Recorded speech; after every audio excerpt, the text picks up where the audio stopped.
buenos días, bienvenidos a Diálogo Abierto. Está con ustedes Carla Jarada y salimos obviamente en paralelo por Nacional y también por TV Perú, así que bienvenidos también a todos nuestros oyentes a nivel nacional. Y en esta oportunidad vamos a conversar sobre todo lo sucedido durante esta semana y sin duda lo que nos trae el día de hoy a conversar es que mañana llega a Perú el primer lote de vacuna de Sinopharm. Son 300.000 de 1 millón de dosis y la restante llega el domingo 14. Según lo mencionado por el presidente Francisco Sagasti, si bien este primer lote llega mañana, eso esperamos que llegue mañana, la vacunación empezaría en 2 días aproximadamente. Eso obviamente lo vamos a conversar el día de hoy, pero quería contarles el día de hoy qué es lo que viene publicado en las normas legales del diario El Peruano, que es importante lo sucedido también durante esa semana, el debate en el Congreso de la República. Un debate que ha durado muchísimo tiempo, que tiene que ver con la reforma constitucional de cara a las próximas elecciones, por supuesto, y se elimina la inmunidad parlamentaria, algo que se ha discutido durante muchísimo tiempo. Bueno, finalmente se aprobó y ya está siendo publicada, ¿no es cierto?, en las normas legales el día de hoy, promulgada además y publicada es la ley 31118, firmada por el presidente de la República, Francisco Sagasti, y por la presidenta del Consejo de Ministros, por supuesto, Violeta Bermúdez. Aquí está entonces la ley promulgada. De eso seguramente vamos a conversar con nuestros próximos invitados. Y otro de los temas que tenemos que conversar el día de hoy que parece importante, sobre todo porque ya se había hablado del tema, fue un tema controversial durante la primera ola del COVID en el 2020, es, digamos, la participación de las clínicas y en la atención de las clínicas a los pacientes de COVID-19. Y precisamente de eso vamos a conversar con Cecilia Cárdenas, jefa del Seguro Integral de Salud del CIS, para que nos cuente, ¿no es cierto?, qué ha pasado con ese convenio entre el CIS y las clínicas. Venció en noviembre del 2020 y parece ser se va a renovar, pero solo una clínica ha renovado en esta convocatoria. De eso vamos a conversar en cualquier momento, pero antes tenemos un enlace con Jimena Carrasco, quien se encuentra en el Callao. A ver qué tiene que contarnos. Jimena, ¿cómo estás? Muy buenos días. Adelante. Jimena. ¿Cómo estás, Carla? El balón que tú ves aquí es el número 218, aquí de esta larga fila de balones de oxígeno medicinal que esperan ser recargados. La situación aquí en el Callao, en la avenida Alfredo Palacios, realmente es preocupante y se nota el drama que están viviendo hoy en día las familias que tienen algún familiar contagiado del SARS-CoV-2. Ellos han tratado de aquí, de esta berma central, hacer sus pequeñas camas, ¿no? Como han podido colocar, ¿no?, algunos cartones, algunos han traído algunas sillas y así pasan las noches las familias tratando, o mejor dicho, esperando que sus balones puedan ser recargados de este recurso tan importante y tan escaso durante esta pandemia, durante esta segunda ola. Ellos el día de ayer a las 4:30 de la mañana recibieron la noticia que sus balones podrían ser recargados a partir del día lunes 8 de febrero por la empresa, por la distribuidora Criogas. ¿Pero por qué motivo? Lo que ha indicado Luis Barzalo, ¿no?, encargado de esta empresa, es que sus proveedores estarían priorizando el abastecimiento para algunas entidades gubernamentales como Senares y Salud. Pero lo preocupante también aquí es que la señora Molinelli, la presidenta de Salud, ha indicado que los proveedores no están cumpliendo con la fecha para poder abastecer los centros de salud con este recurso vital e importante para las personas que están o padeciendo la COVID-19, ¿no? Un tema que está realmente alarmando aquí a muchos. Vamos a tratar de conversar con algunas personas que nos han estado comentando previo al enlace toda la odisea que han estado viviendo, porque claro, ellos están aquí esperando un turno, pero mientras tanto otros familiares están también yendo a otros puntos de distribución de oxígeno medicinal. Señora, muy buenos días. Usted me comentaba lo que está viviendo ahora sus familiares, tratando de buscar otros puntos para poder recargar sus balones de oxígeno. Así es, estamos buscando otro lugar donde poder recargar, pero no hay tampoco. Hemos buscado todos los sitios y no se encuentran. ¿Usted realmente está guardando la esperanza de que hoy día lo puedan recargar, a pesar que han indicado que el día lunes recién empezarían con la recarga de oxígeno? No hay que esperar, ojalá hoy día abran para que nos atiendan, pues si atienden tendrán a 50 nada más. ¿Y usted qué turno tiene? No, mío está por el fondo. Para el día será para el lunes o martes. Si es que atienden hoy día, lunes algo, pues es que no atienden hasta el martes, miércoles mínimo. ¿Y en casa quién está enfermo? Mi tío. ¿Tu tío? Sí. ¿De qué edad? 50 años. 50 años. ¿Y él necesita diario este oxígeno? Sí, necesita el oxígeno urgente. Este es un poco el panorama, Carla, que se está viviendo aquí en el Callao, preocupante, y sobre todo poder decirle a la población que tome sus medidas, que se cuide, porque la situación aquí es complicada en esta segunda ola. Muy bien, muchísimas gracias, Jimena, por esta información. Preocupante, entonces, la situación desde hace ya varios días se está informando que no hay oxígeno. Bueno, vamos a seguir con más información y es justamente lo que estábamos conversando, y es que ya se ha hecho la sexta convocatoria para la contratación de clínicas particulares en donde se atienden los pacientes UCI por coronavirus, que ya lanza el Seguro Integral de Salud, pero eso nos llama la atención porque recordarás que hubo una gran controversia el año pasado con la primera ola, porque la controversia era por qué las clínicas no estaban contribuyendo en la atención de los pacientes con COVID. Así es. Ese convenio se venció en noviembre del 2020 y se esperaba se renovara, pero esa convocatoria que ha planteado el CIS nuevamente, solamente se ha inscrito una sola clínica. Una sola clínica hasta este momento, un convenio que venció efectivamente en noviembre del año pasado, pero además mientras estuvo vigente, por lo menos de parte del CIS, solamente 9 pacientes fueron transferidos gracias a este convenio marco, a estos contratos que se firmaron con 26 clínicas.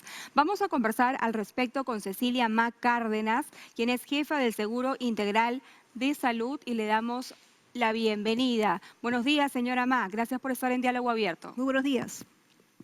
Muy buenos días, un gusto saludarlas y gracias por permitirnos en este espacio tan sintonizado aclarar y invitar a todos los asegurados del CIS a estar correctamente informados. Sí, es importante que exista esta sinergia entre la parte pública y la parte privada en un momento de emergencia nacional. Es importante que todos los recursos que se tengan estén disponibles para que la gente pueda superar el COVID-19. Sin embargo, señora Ma, ustedes, me parece que esta es la sexta convocatoria que lanzan y solamente han logrado que una sola clínica, es la clínica Javier Prado, pueda firmar un contrato con ustedes para poder utilizar esta tarifa plana para la atención de pacientes COVID?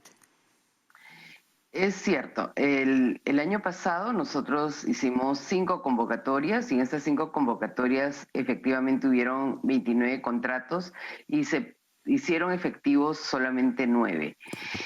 Tenemos una realidad y creo que ustedes están informando al respecto. Hay una larga lista de esperas tanto en las clínicas privadas, en salud, como en los hospitales públicos del Ministerio de Salud y los gobiernos regionales.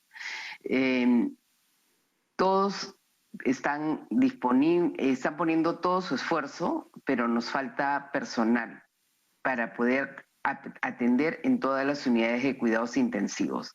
Una unidad de cuidados intensivos requiere médicos intensivistas, 6 enfermeras por un grupo de 2 o 3 camas y personal auxiliar que ayude a movilizar a los pacientes. Cuando están en cuidados intensivos, están con prácticamente les ponen relajantes totalmente para que puedan ser movilizados. Ellos ya no tienen fuerzas para hacerlo por sí mismos.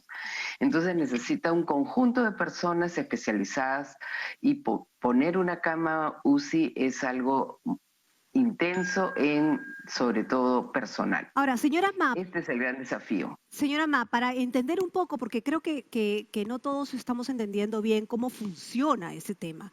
Es decir, el CIS hace un convenio con las clínicas para que las clínicas puedan atender a pacientes del CIS que lo necesiten, porque obviamente el CIS ya rebasó Exacto. con el tema de la atención, eso está claro, pero ¿cuál es el convenio? Es decir, ¿qué ofrece el CIS a las clínicas para que las clínicas acepten y por qué no están aceptando? Es decir, yo sé que suena esto como una mera transacción, pero es que así es porque las clínicas son un negocio. Pero, ¿qué está pasando ahí? No hay humanidad, definitivamente, es un negocio crudo. Pero, ¿qué es lo que se ofrece para que las clínicas ayuden a los pacientes del CIS? Bueno, los afiliados al CIS tienen toda una red de establecimientos a nivel nacional, llegan a los establecimientos públicos y el sistema de referencia del Ministerio de Salud nos informa al Seguro Integral de Salud que ya se copó la oferta pública. Cuando recibimos esa información, nosotros le decimos y nos conectamos con todas las clínicas que tenemos contrato vigente y le decimos si tienen una cama UCI disponible. Lamentablemente no hay camas disponibles, están todas ocupadas, aunque yo las he contratado, por el momento no las puedo atender. Entonces ese es el problema. Ya, pero No hay suficiente. que solamente una clínica haya firmado hasta el momento. Y teniendo en cuenta que lo que se ofrece por un paciente COVID como pago de parte del CIS son 55.000 soles, ¿cree usted que esto desalienta que algunas clínicas firmen los convenios? En todo caso, ¿se ha evaluado la posibilidad de aumentar lo que se paga por un paciente COVID desde el Estado, que no sea 55.000 soles, sino que sea un poco más de pronto? Hemos analizado los datos de los 9 pacientes que se han atendido mediante el convenio y hemos cumplido con pagar a tiempo y está el costo, creemos que es lo que ya está establecido, porque no se ocupan los 21 días de cama de cuidados intensivos. El promedio es menos de 7 días.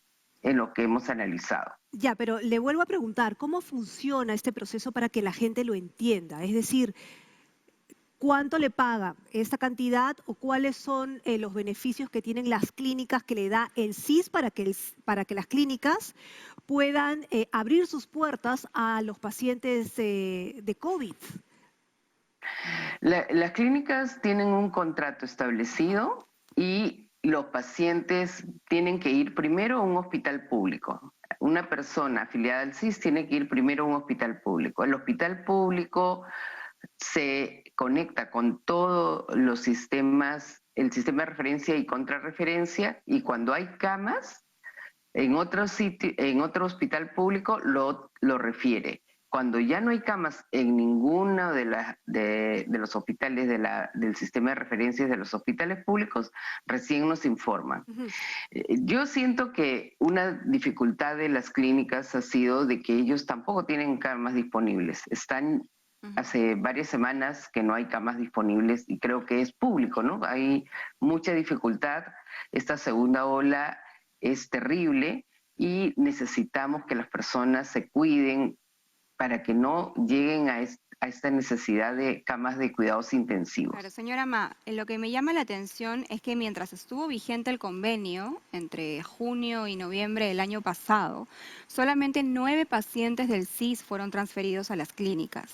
¿Solo 9 pacientes necesitaron en ese momento camas de cuidados intensivos? ¿Por qué no se transfirieron más personas? Entiendo que entre el CIS y ESalud, me parece que han sido poco más de 30 peruanos los que salieron del sector público, de la hospitalización, al internamiento en una clínica. Porque las clínicas tienen menos del 10% de las camas UCI y estaban llenas también. Eso porque fue. no es que en el sector público y en el sector privado estén las camas libres, todas están llenas. Y es como la oportunidad en que hay una cama oportunamente en ese momento se acaba de liberar y justo el paciente puede trasladarse. Ujú. Es súper complejo. ¿Y cómo se monitorea el hecho de que las clínicas cumplan con el convenio? ¿Quién supervisa? Nosotros tenemos en el Seguro Integral de Salud un equipo de supervisores y auditores que van y supervisan la atención adecuada al paciente. Ujú. Ahora, el segundo vicepresidente del Congreso, el señor Luis Roel Alba, ha publicado a través de su cuenta de Twitter que justamente sobre este tema, ¿no? Ante las denuncias de altos cobros en clínicas por COVID-19, ahí está en pantalla, exijo al MINSA y a Salud informar el estado de convenios, cifra de beneficiados y las medidas para ampliar las atenciones. Nadie debe fallecer por falta de atención o quedar en quiebra por salvar su salud. Bueno, el congresista debe estar informándose ahora que el estado de los convenios es nulo y que la cifra de beneficiados mientras estuvieron vigentes fueron apenas 34 personas, me parece, ¿no, señora Ma? Entre CIS y de Bueno, salud. sí, yo puedo informar por el Seguro Integral de Salud. Ujú. Efectivamente se han beneficiado 9 personas y hemos cancelado a 8 clínicas y hay un pago pendiente. Pero sí hemos cancelado lo que se ha contratado. Ahora, ¿es posible que en una situación de emergencia sanitaria nacional, mundial, porque no solamente son 26 clínicas las que existen a nivel nacional, que son las 26 clínicas con las cuales ustedes firmaron un convenio inicialmente, me parece que son más de 100 clínicas a nivel nacional, usted me podrá corregir. Entiendo que no todas tienen un área UCI, Exacto. pero pudieron ser más de 26 clínicas las que firmaran el convenio, ¿o no? Una gran dificultad ha sido que no todas las clínicas que cuentan con UCI hicieron todas las adaptaciones para UCI COVID. Una zona para atender pacientes UCI con COVID tiene muchos requisitos más de bioseguridad y no todas las clínicas lo hicieron. Nosotros nos basamos en la información que tiene su salud, la Superintendencia Nacional de Salud, y que dice, esta clínica efectivamente tiene 1 o 2 camas adaptadas a todos los mecanismos de bioseguridad para COVID. En los mismos hospitales públicos, en salud, en los hospitales, no sé, 2 de Mayo, el hospital de Atem y El Salvador, a nivel nacional, es bien complejo adaptar una cama de UCI COVID. Ahora, Tiene otros requisitos. ¿ustedes sienten que han tenido todo el apoyo por parte de las clínicas suscritas al convenio? Eso mientras que duró hasta el noviembre del 2020 y ahora sienten que por qué la negativa de las clínicas a suscribir el convenio, teniendo en cuenta que solamente la ha suscrito una, o digamos, está en la lista solamente una. ¿Por qué? Ya firmamos contrato con la clínica Javier Prado. No es que estén listas, sino ya está listo el contrato. Una dificultad para ellos es comprometer un contrato y no tienen camas. Tienen una larga lista de espera. Cuando tú vas a una clínica y conversas con los directores, con los que hemos tenido teleconferencias para informarles sobre el proceso, ellos nos dicen, tenemos larga lista de espera y están más bien sacando pacientes de clínicas privadas para el sector público porque ya no tienen camas. Ujú. Esta segunda ola es terrible. Yo las felicito porque en la primera parte han estado hablando muy bien de que tienen que seguir cuidándose.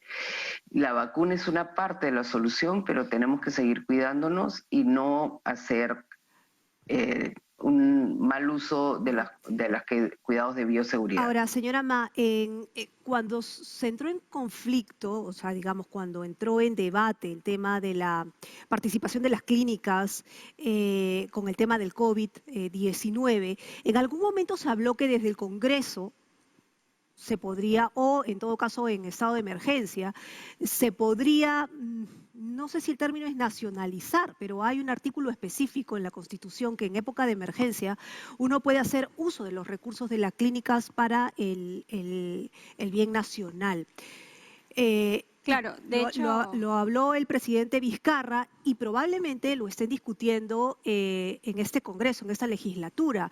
Por lo menos estaba en la cola de dictámenes a discutirse en el Congreso de la República. Fue en ese contexto que las clínicas firman los convenios, recordemos, ¿no? Cuando prácticamente se les dio un ultimátum y se les dijo, bueno, si no aceptan la tarifa SIS o no hallamos un acuerdo, entonces podemos invocar tal artículo de la Constitución para intervenir las clínicas porque por encima de ello está la vida de los peruanos. Ayer también conversábamos con el doctor jefe de emergencias, el doctor Quispe, y nos decía que en realidad debería regir una ley de catástrofe a nivel nacional y que así sí se podría echar un poco más de mano de las clínicas particulares. ¿Cuál es su opinión? Bueno, mi opinión es de que en este momento cuando hemos conversado y hemos revisado las estadísticas a las que tenemos acceso, es que todas las clínicas y todos los hospitales, tanto de e-salud, el Seguro Integral de Salud y los del MINSA y gobiernos regionales, todos tienen largas listas de espera para camas UCI. Las camas UCI están absolutamente colapsadas. Y eso... vas a tomar algo cuando hay una larga lista de espera. O sea, cuando hemos podido conversar con las clínicas, están pidiendo más bien ayuda para sacar a los pacientes al sector público. Es muy difícil tomar algo que no existe, ¿no? Porque recuerden, las unidades de cuidados intensivos no son solamente la cama y solamente el ventilador y el oxígeno. Es un conjunto de personas que están visitando, vigilando todos los parámetros del paciente en todo momento. Es un conjunto de personas que ya no hay. Ahora, lo que no se entiende mucho es si estos convenios caducaron en noviembre, ¿por qué estamos en febrero recién conversando sobre este tema, cuando ya la segunda ola está hace rato en nuestro país? ¿Por qué no se agilizaron estos procesos como para que no hubiese un tiempo de contrato inexistente, ¿no? Como estamos ahora. Bueno, esa parte es importante explicar. El presupuesto público nos asignan en enero, o sea, se culmina el proceso y tenemos nosotros los primeros 15 días de enero para poder hacer un POI, se llama una planificación anual, y después de eso podemos hacer los contratos. Antes no se puede. Entonces, el CIS está lanzando el aplicativo móvil Asegúrate e Infórmate para los afiliados que permite la afiliación desde el propio celular. ¿En qué medida nos ayuda este aplicativo si, como usted menciona, estamos abarrotados, no hay sitio, no hay camas, no hay personal? ¿Cómo nos ayuda este aplicativo? Muy, muy importante la pregunta. Primero, el aplicativo, yo creo que en una situación normal, sin pandemia, es importante contar con un seguro de salud. Pero en una época de pandemia es mucho más importante contar con un seguro de salud. Entonces, hemos encontrado muchas personas que no sabían si tenían o no seguro de salud, y por los canales virtuales que ha establecido el Seguro Integral de Salud, ha permitido afiliar en plena pandemia más de 4 millones de personas. Este aplicativo permite contar con el seguro. Es como cuando uno tiene un seguro, disculpe la comparación, con un seguro de auto. Tú tienes tu seguro, ojalá no te choquen, ojalá no te roben, pero en caso de que ocurra, tú tienes un respaldo y una cobertura financiera. El seguro de salud es similar, tienes un seguro que te respalda. Pero además, en este momento, con el Ministerio de Salud, con el 113, les damos información a tiempo. Si uno detecta a tiempo los signos de peligro de lo que es el Seguro Integral de Salud, de alguna sospecha que tiene COVID, tiene la información a tiempo y toma las medidas en consecuencia. También estamos dando información para que eviten automedicarse y que tomen todas las previsiones de cuidado.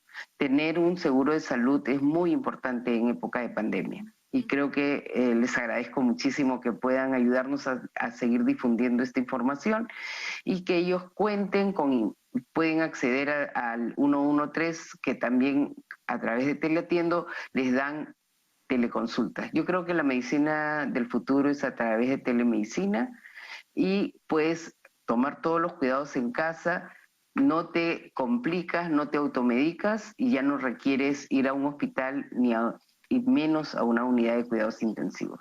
Muchas gracias a Cecilia Ma Cárdenas, jefa del Seguro Integral de Salud del CIS. En pantalla están apareciendo los canales virtuales, canales de atención virtuales que cuenta actualmente el CIS para que ustedes puedan acceder a través de estas plataformas y, bueno, obviamente evitar una presencialidad que en este momento tampoco es posible. Aquí están, Perla, mira. Está el WhatsApp, que es, a ver, apunten por favor, el 941-986-682. Apunten, el WhatsApp es 941-986-682. Así es, también, bueno, hay otros números, el correo también y la página web www.gov.pe/cis. Bien, gracias señora Cecilia Ma Cárdenas por esta entrevista sobre lo difícil que está haciendo, ¿no? Encontrar camas para los pacientes a nivel público y a nivel privado. Lo que sí me gustaría señalar es que efectivamente la Constitución dice a nadie puede privarse de su propiedad privada o de privarse de su propiedad, sino exclusivamente por causa de seguridad nacional o necesidad pública declarada por ley. Claro, eso es algo de lo que seguramente van a ver en el Congreso, por lo menos eso es. Bueno, muchísimas gracias, señora Ma, por haber estado con nosotros. Y vamos a seguir hablando sobre este tema, pero ahora desde el punto de las vacunas, ¿no? Porque supuestamente mañana llega al Perú el primer lote de vacuna Sinopharm, una de las cosas que nos tenía preocupadas. Ya el presidente Sagasti dijo que el avión con las dosis hará escala en Francia, ya hay todo un aplicativo además para seguir, ¿no es cierto?, el avión que arribará a nuestro país y reiteró además que 517.000 vacunas de COVAX Facility y de Pfizer llegarán a fin de mes y en marzo. Y supuestamente el miércoles ya empezaría la vacunación. Así es. Está con nosotras Germán Málaga, investigador principal de la Universidad Peruana Cayetano Heredia. Doctor Málaga, bienvenido a Diálogo Abierto nuevamente. ¿Qué tal? Un gusto. Muchas gracias por la invitación. Doctor, bueno, a ver, el domingo por la noche llega este primer lote, son 300.000 vacunas de Sinopharm para empezar. Sabemos que se le va a dar prioridad al personal de salud y bueno, hablemos un poco de plazos, porque se pone la primera dosis, luego me parece que tienen que pasar 15 días para la segunda dosis, y después de esa segunda dosis, ¿cuánto tiempo tiene que pasar para que la persona esté correctamente inmunizada? Sí, claro. La segunda dosis en realidad está contemplada entre 3 a 4 semanas, o sea, 21 a 28 días, y la persona se considera que está inmunizada a partir del día 35 desde la primera dosis, ¿no? Entonces, si se empiezan los que se empiezan a vacunar, digamos, el 10 de febrero, hay que contar 35 días adicionales, sería el 10 de marzo, 15 de marzo, como el 17 de marzo se podría considerar que ya están inmunizados a partir de ese momento, ¿no? Ok, ¿qué implica estar inmunizado después de esta vacuna? Implica desde el punto de vista individual que la persona tiene defensas para afrontar la infección. Hay que recordar que tenemos eficacias que no se han medido todavía en el Perú de como el 79%. Los estudios en el Perú todavía siguen. Estamos corriendo para tener una eficacia peruana y eso es importante tener en cuenta y para los voluntarios que lo tengan en cuenta que el estudio en Perú todavía no ha terminado. Dos, que se trata de una vacunación de emergencia, inicialmente para la gente que está súper expuesta. Ayer han muerto 3 médicos, me parece, y claro, entonces es importante tener este tipo de vacunación en este momento. Y los plazos en realidad pues debería ser, bueno, va a ser lo que se pueda conseguir, pero lo ideal sería tener de una vez las vacunas para vacunar a todos los 20 tantos millones que necesitamos estar vacunados. Y eso es importante, claro, desde el punto de vista individual estoy protegido, pero no voy a estar protegido ni va a estar protegida la sociedad hasta que no estemos todos vacunados. La vacunación y la vacuna en particular es una de estas intervenciones en medicina que funciona en la plenitud de su poder, sí, solo sí, todos estamos vacunados. Ok, Que unos pocos nos vacunemos no ayuda, o Pero- ayuda parcialmente, ¿no? entonces, uno puede recibir de manera individual la vacuna, ¿no? Digamos, en el caso de los primeros que van a ser vacunados, que son los que están en la primera línea, van a estar inmunizados luego de 30 días aproximadamente, 30 a 35 días. Eso no significa que pueden salir a la calle o pueden atender, porque son los de primera línea, no, sin máscara, ¿no es cierto? no, Sin los- no. Claro. Y la razón es porque, claro, las vacunas hasta ahora están demostrando que disminuye la posibilidad de que el vacunado haga enfermedad por COVID, ¿no? O que haga enfermedad severa por COVID, ¿no? Los estudios hasta ahora son bien claros en eso. Las personas vacunadas dejan de hacer en formas graves de COVID, pero no significa que no se puedan infectar. Y si se infectan pueden transmitir, ¿no? Entonces, y la otra cosa que hay que tener en cuenta es que una persona se puede infectar, y las vacunas no son el 100% eficaces, digamos, son 80% eficaces, lo cual es bastante alto, pero nuevamente también se podrían enfermar. Pero, y por eso es importante recalcar que las vacunas funcionan para la sociedad en la plenitud de sus fuerzas cuando todos estemos vacunados. Ahora, usted ha sido el investigador principal, usted es el investigador principal de la Universidad Peruana Cayetano Heredia, que es además una de las universidades que ha llevado o que ha tenido a cargo los ensayos clínicos de Sinopharm en el Perú. Para aquellas personas que todavía dudan de la eficacia de esta vacuna de procedencia china, en su experiencia, doctor, ¿qué es lo que nos puede contar? A ver, esta es una vacuna que tenemos bastante segura en primer lugar, ¿no? Esa es una vacuna que viene con un largo recorrido. De todas las vacunas que hay en el mundo, es la que tiene más personas que se han inoculado con ella. En ensayos clínicos, por lo menos, hay más de 70.000 personas que se han inoculado con esta vacuna sin que se hubieran reportado eventos adversos directos atribuibles a la vacuna. Segundo, como vacunación de emergencia ya está ocurriendo en países como Emiratos Árabes, Bahrein, Hungría recientemente, Argentina. Bueno, y en la China ya hay más de 10 millones de personas que han recibido esta vacuna sin que se hayamos podido atribuir algún riesgo directo a la vacuna. El perfil de seguridad que tiene es como el de cualquier vacunación, con dolor local, malestar, decaimiento, una fiebrecita que no dura más de 72 horas. Eso es básicamente lo que hemos visto. Hay gente que hace algunos arpullidos en la piel, es un grupo minoritario, pero también son de muy fácil resolución. Y eso es en cuanto a seguridad. En cuanto a eficacia, hay estudios efectivamente, la eficacia teórica que se tiene y con la cual se está invocando la aprobación de emergencia con un 79%.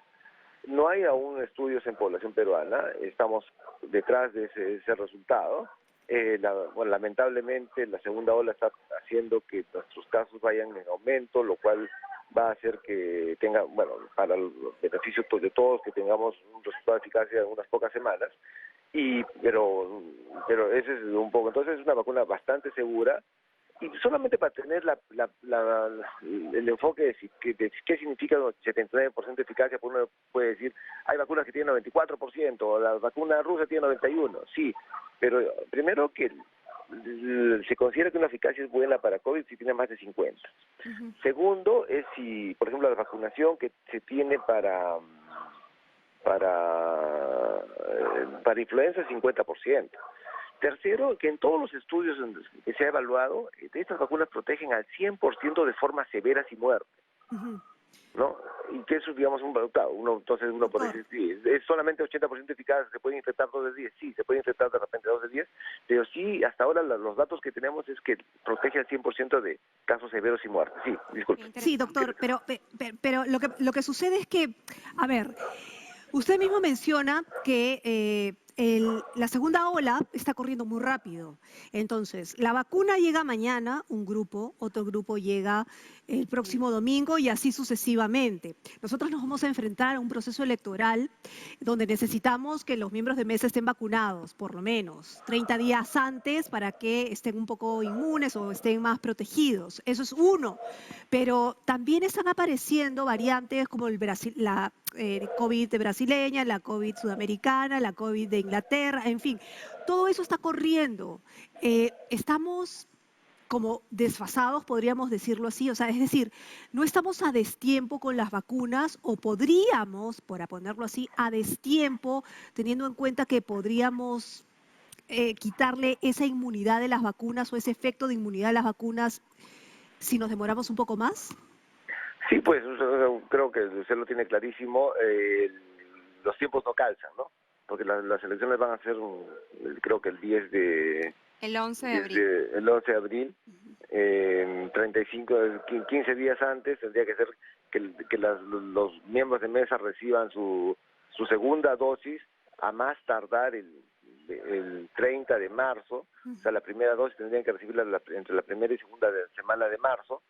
Tendrían que llegar las vacunas en las próximas 3 o 4 semanas para que se asegure la vacunación de todos los miembros de mesa. No estoy seguro que vamos a tener tantas vacunas para dentro de un mes. Por lo menos los planes que ha dado el gobierno no calzan con eso. Entonces, efectivamente, que yo no creo que se vaya a lograr ese objetivo. Ojalá me equivoque, ojalá que usted y yo nos equivoquemos, porque creo que estamos pensando lo mismo. Y en primer lugar. Y en segundo lugar, sí, la segunda ola ya es irremediable, está acá con nosotros, nos está metiendo un revolcón. Ojalá que las predicciones que hay no se den.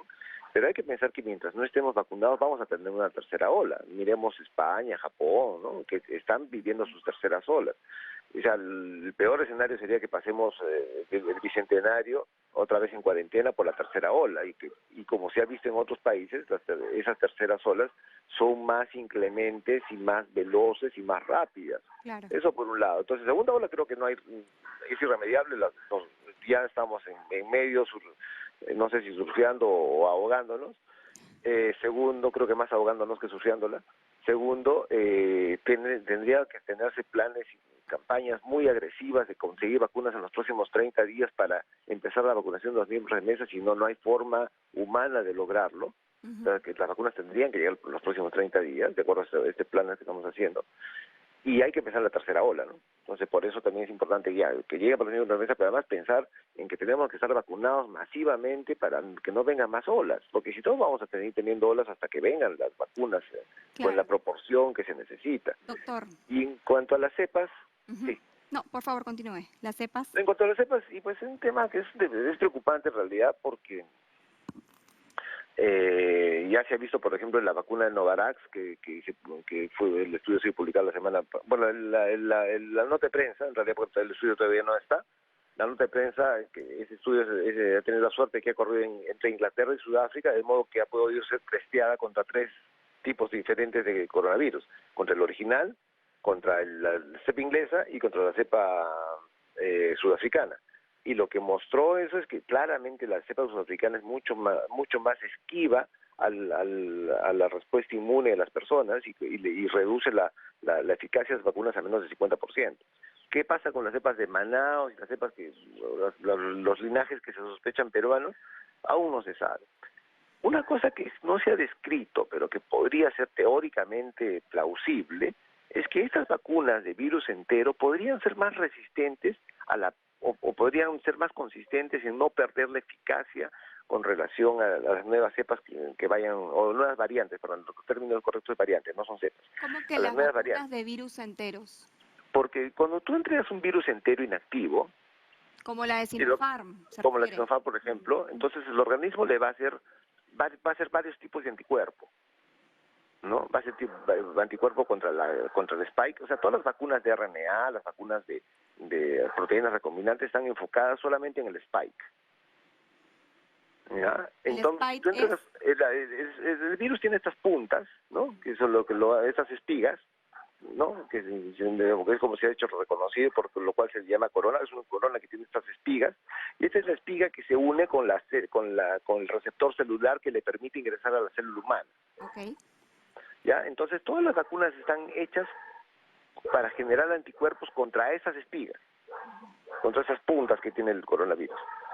Pero, digamos, así están diseñadas. Sin embargo, si la vacuna, como la Sinovac, el Sinopharm, que entra el virus completo, el organismo hace más de un tipo de anticuerpo.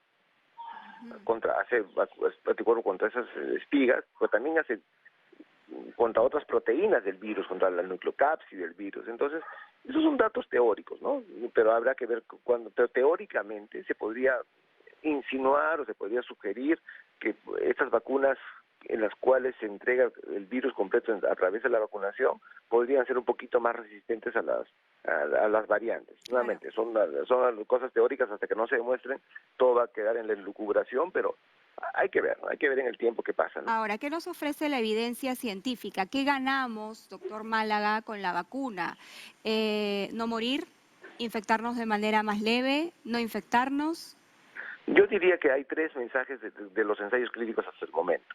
El primero es que cuando se han evaluado los ensayos, se reduce en 100% el riesgo de muerte o de formas severas de COVID. Creo que es importantísimo, ¿no? El segundo, en todos los ensayos clínicos que se han hecho al momento, no se ha reportado ninguna muerte atribuible a las vacunas. O sea, 0 muertes atribuibles a las vacunas, versus ya sabemos lo que pasa con la infección. Y el tercer aspecto que ya está empezando a salir, es hace 3 días salió también una nota de prensa de la vacuna de Oxford, que esas vacunas tendrían la capacidad de reducir los contagios. Entonces estamos hablando, 1, que te reduce al 100% el riesgo de muerte. 2, no hay riesgo atribuible, no hay riesgo de mortalidad por las vacunas. Hasta ahora, a pesar de todo lo que se ha hablado, hay cosas que son esotéricas, no tienen ningún asidero, como que nos vamos a volver celulares, no hay ningún riesgo de que nos vayamos a volver, de que eso interfiera con nuestra genética. Tenemos vacunas como las de ya viene la de Novavax, que es una proteína como la que ya conocemos, como la hepatitis B de una proteína recombinante. Tenemos vacunas que ya conocemos como las vacunas de Sinopharm, que son vacunas de larga tradición de virus inactivos, que no producen enfermedad y que no tienen efectos residuales en las personas. Entonces, son vacunas seguras, 100% eficaces para prevenir eventos como tipo muerte y están empezando a demostrar que se reducen los contagios. O sea, casi mejor imposible. Doctor Málaga, ya, pero no hemos hablado sobre el tema del mantenimiento y la distribución de la vacuna una vez que llegue al país, porque son distintas vacunas. Algunas no necesitan mayor técnica de refrigeración, otras sí, otras más temperatura, otras menos temperaturas.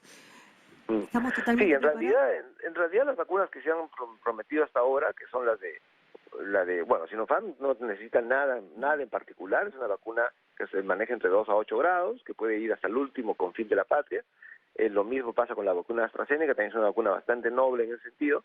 Con la que sí vamos a tener problemas con la vacuna de Pfizer, pero entendería que esa vacuna va a venir a Lima o a las capitales del departamento de la costa, en la cual también tengo entendido que la compañía farmacéutica se compromete a dejar en el punto de destino, ¿no? Vale decir, voy a vacunar en el Parque Chipoco de Barranco, entonces te pone las 50.000 vacunas allí y tenemos que armar la logística para vacunar a 50.000 personas en el Parque Chipoco. Estoy poniendo un ejemplo, ¿no? Y entonces la clave ahí va a ser en que las municipalidades, con los grupos vecinales, se puedan juntar para reunir a 50.000 personas sin aglomeraciones, de forma ordenada, y se puedan vacunar porque no se pierdan esas vacunas. ¿Una persona, doctor, puede recibir la primera dosis, por ejemplo, de Sinopharm y la segunda dosis de Pfizer? Hasta ahora, esa combinación no se ha evaluado, ¿no? Porque son vacunas de distinta naturaleza y en realidad no se ha estudiado. Entonces, todos estos temas son nuevos, recién están empezando las campañas de vacunación. La única vacuna en la cual se dice que se puede intercambiar es las vacunas que tienen en Estados Unidos, porque ambas son RNA, ¿no? Tanto la de Pfizer y la de Moderna.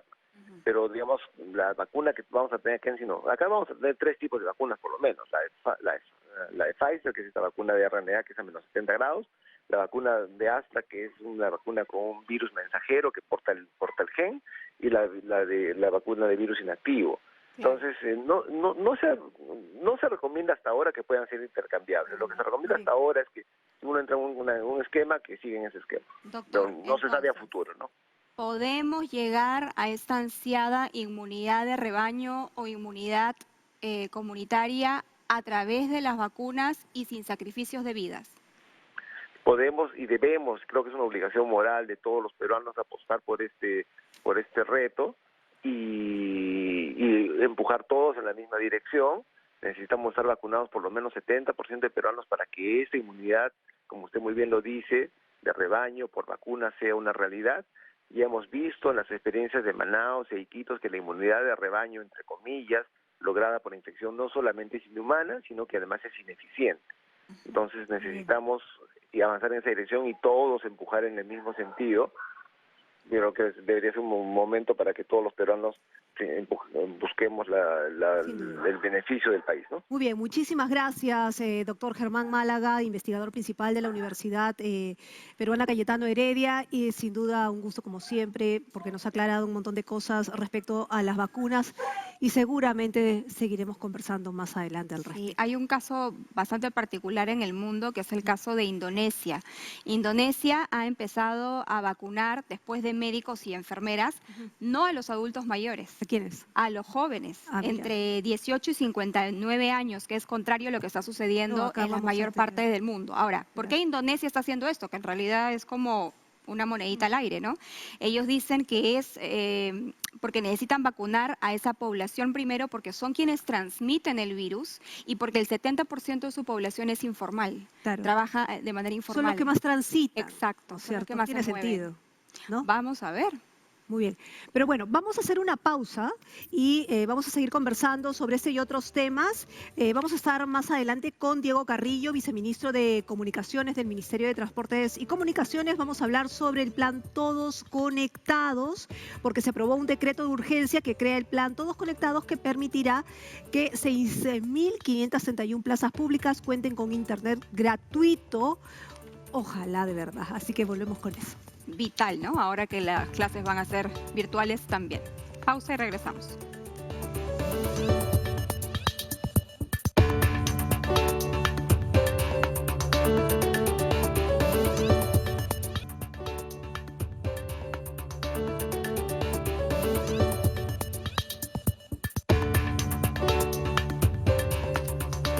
Muy bien, seguimos con más en Diálogo Abierto y lo anunciado. Vamos a hablar sobre el plan Todos Conectados, por supuesto, por TV Perú, en simultáneo por Nacional. Nacional 103.9. Ya se encuentra con nosotras Diego Carrillo, quien es viceministro de Comunicaciones del Ministerio de Transportes y Comunicaciones, para conversar sobre lo aprobado en el Consejo de Ministros, ese decreto de urgencia que crea el plan Todos Conectados. Viceministro, buenos días y bienvenido a Diálogo Abierto. ¿Cómo está? ¿Qué tal? Bienvenido. ¿Qué tal? Buenos días, Carla. Buenos días, Perla. Y buenos días a toda la audiencia que nos está escuchando. Cuéntenos, por favor, ¿de qué trata Todos Conectados y cuál es su principal objetivo? Sí, les comento. El día miércoles se aprobó efectivamente en el Consejo de Ministros una medida muy importante. Fue un decreto de urgencia que dicta medidas extraordinarias y urgentes, valga la redundancia, a efectos de impulsar la conectividad en el país en una situación además como la que estamos viviendo. Y esta medida, que es parte del plan, como bien mencionabas, Todos Conectados, tiene tres ejes. El primero de ellos es llevar conectividad de una forma bastante rápida, esto es internet satelital, a 860 localidades hoy día aisladas en la selva, en la Amazonía peruana, zonas donde era casi impensable poder llegar, digamos, en el corto plazo. Las hemos priorizado para poder llevar conectividad por internet. Ese es el primer eje. El segundo eje tiene que ver con la expansión de 6.531 plazas públicas con internet gratuito. Estos son puntos de conexión abiertos para que la ciudadanía pueda libremente acceder al internet, y esto va a ser priorizado además en zonas rurales del país, apuntando a tener casi el 50% de esa meta hacia fines de este año. Y el tercer eje tiene que ver con el establecimiento de los CACs, que le hemos denominado, que son centros de acceso digital, que tiene que ver con espacios habilitados, con terminales, con computadoras, con equipos e internet, a efecto de que la ciudadanía no solo en el corto plazo tenga acceso a internet y supere esa barrera física de no tener la conectividad, sino además en el mediano plazo podamos desarrollar en ellos habilidades digitales que son tan importantes también para poder conectarnos hoy día al mundo digital. ¿Cuántos colegios públicos van a ser los beneficiados? En el caso de estas medidas, estamos hablando de 1.151 entre instituciones educativas y postas de salud, en el caso de las redes que vamos a conectar en la Amazonía, de las 860 localidades. Estamos hablando cerca más o menos de 200.000 personas beneficiarias con el primer eje que tiene conexión tanto de colegios como de postas de salud. ¿El primer eje que debe estar implementado para cuándo, viceministro? Sí, ahí te comento un poco los pasos. Lo que hace el decreto de urgencia es establecer un procedimiento especial de contratación. Es un procedimiento que respeta todos los principios de competencia, de transparencia, de apertura que tiene la ley de contrataciones del Estado, pero que debido, digamos, a la situación de emergencia en la que nos encontramos, tiene simplemente plazos un poco más céleres a efectos de poder implementar esta medida. Eso se va a hacer entre el mes de febrero y el mes de marzo. Ya tenemos a los equipos técnicos del PRONATEL, que es el Programa Nacional de Telecomunicaciones, trabajando en ello, a efectos de que las convocatorias se hagan en el mes de marzo. Apuntamos entre el mes de abril y mayo celebrar ya, esperemos, los primeros contratos, cosa que en el mes de junio y julio arranquemos ya con el despliegue, que va a ser de forma progresiva, pero deberíamos de tener ya las primeras, digamos, localidades aisladas de la selva conectadas a partir del mes de junio, julio en adelante de este año.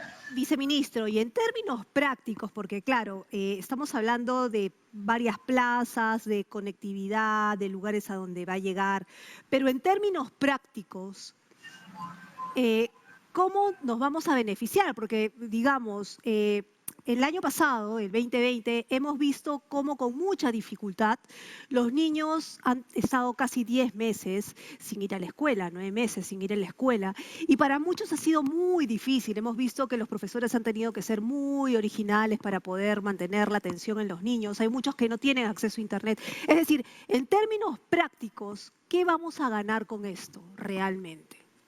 Sí, ahí te agradezco la pregunta. En realidad, a ver, son distintos temas. En el caso del PRONATEL, parte de lo que nosotros tenemos es proyectos, tenemos una cartera de proyectos de 18 que venimos ejecutando a la fecha, que se llaman proyectos de instalación de Internet por banda ancha en distintas regiones del país, y parte de estos proyectos tienen la conectividad directa a colegios. Hoy día tenemos más de 2.500 colegios ya conectados a través del Internet, y apuntamos este año poder aumentar esa cifra en más de 3.600 adicionales, lo cual nos va a llevar, digamos, a tener conectividad, como bien mencionas, en términos prácticos, tanto en los colegios, lo cual va a permitir, obviamente, que los chicos ya puedan acceder al material de aprendo en casa y a diversos servicios de teleeducación de manera más práctica, como a las postas de salud, a efectos de poder también conectarlas. Ahora, eso respecto a los proyectos que te comento que están ya en marcha. En el caso de las plazas con Internet Wi-Fi, eso es algo que estamos emulando de otros países en la región y en realidad de países en el mundo, en el cual lo que hace esto es, vamos a decirlo de manera muy práctica, democratizar el acceso a Internet. Hoy día, al tener un espacio público gratuito en lo cual una persona puede ir, ya no estamos hablando de tener que poner, digamos, saldo en el celular o tener que poner, digamos, en el equipo algo adicional a efecto de poder acceder, sino estamos hablando de ir y poder cargar los equipos, actualizar los aplicativos, conectarse o hacer llamadas, por ejemplo, a través del Internet gratuito que se va a ofrecer en estas plazas públicas, que es parte del paquete que estamos promocionando, ¿no? Leo aquí que las primeras regiones en beneficiarse van a ser Huancavelica, Ayacucho, Apurímac, Lambayeque, Cusco y Lima. Pero también usted habla de las localidades más alejadas de la selva. ¿Por qué localidades de la selva van a empezar? Sí, ahí te comento un poco. Lo que estamos haciendo ahí, el decreto de urgencia ya lo establece, es dar un plazo de 30 días a efectos de que el PRONATEL, el Programa Nacional de Telecomunicaciones, haga las articulaciones tanto con el MINEDO como con el MINSA y con los gobiernos regionales. Estamos hablando de Loreto, de Madre de Dios, de Ucayali, de Amazonas, a efecto de determinar cuáles van a ser estas localidades que cuentan hoy día o que van a poder contar con los equipos, y eso es parte de la articulación que viene haciendo el Ejecutivo, a efectos de poder realizar ya la contratación, como te decía, a partir del mes de marzo. ¿Y por qué te hago mención a esto? Porque es en estos 30 días en los que se va a definir cuáles van a ser estas 860 localidades puntualmente y a cuáles se van a poder llegar, digamos, dependiendo del cronograma de implementación durante este año, que apuntamos a iniciar en el mes de junio, julio, como te mencionaba, ¿no? ¿Y cómo hacer? Porque claro, las plazas están abiertas, es decir, se puede democratizar el Internet, pero el nivel de capacitación, ¿cómo va a funcionar el tema del nivel de capacitación? Porque puede haber la infraestructura, pero si no la saben utilizar o aprovechar. Sí, además creo que tu pregunta es bastante válida y me permite además explicar una cosa. Precisamente te comentaba, ¿no? Eran 3 ejes. Y en el tercero te hice mención de los centros de acceso digital. Precisamente los centros de acceso digital, y eso es algo que sí quisiera resaltar bastante, es, como les decía, más allá de en el corto plazo permitir y superar esta barrera de acceso al Internet por parte de la población, cosa que es algo que necesitamos expandir en nuestro país, como sabemos, lo que va a hacer es que va a tener una red y una plataforma a efectos de poder dictar cursos de desarrollo de habilidades digitales. ¿Y por qué estamos diciendo esto es importante?